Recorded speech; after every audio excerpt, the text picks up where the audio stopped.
யாருக்கும் தெரியாத விஜயின் இன்னொரு உண்மை முகம். ரொம்ப கஷ்டம்.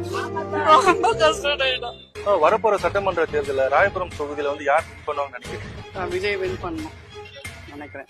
எதனால என்ன காரணம்? புது அரசியல் வரட்டுமே, ஒரு மாற்றம் வரட்டும். குடும்ப அரசியல் இருந்து இளைஞர் அரசியல் வரட்டும். இப்போ விஜய் போது பாத்தீங்கன்னா என்ன காரணத்துக்காக நீங்க போறீங்க? விஜய் எனக்கு தெரிஞ்சு நான் ஆந்திரமயில சபால ஒர்க் பண்ணும்போது நான் நர்ஸா இருந்தேன். அப்ப வரும்போது ஊனமுற்ற மன வளர்ச்சி குன்றிய குழந்தைய 4 குழந்தைய தத்தெடுத்து அந்த குழந்தைக்கு தேவையான அனைத்து சலுகையும் வீடு வாங்கி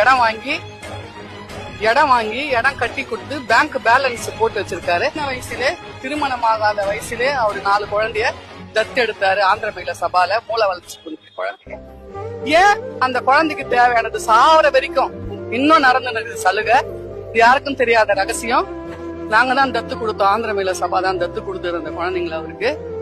ஏன் அவர் வந்தா செய்ய மாட்டாரு? அந்த சின்ன வயசுலயே அவர் செய்தவரு ஏன் இப்ப செய்ய மாட்டாரு? விஜய் படுற கஷ்டத்தை எங்களால பார்க்க முடியல. ரொம்ப கஷ்டம்.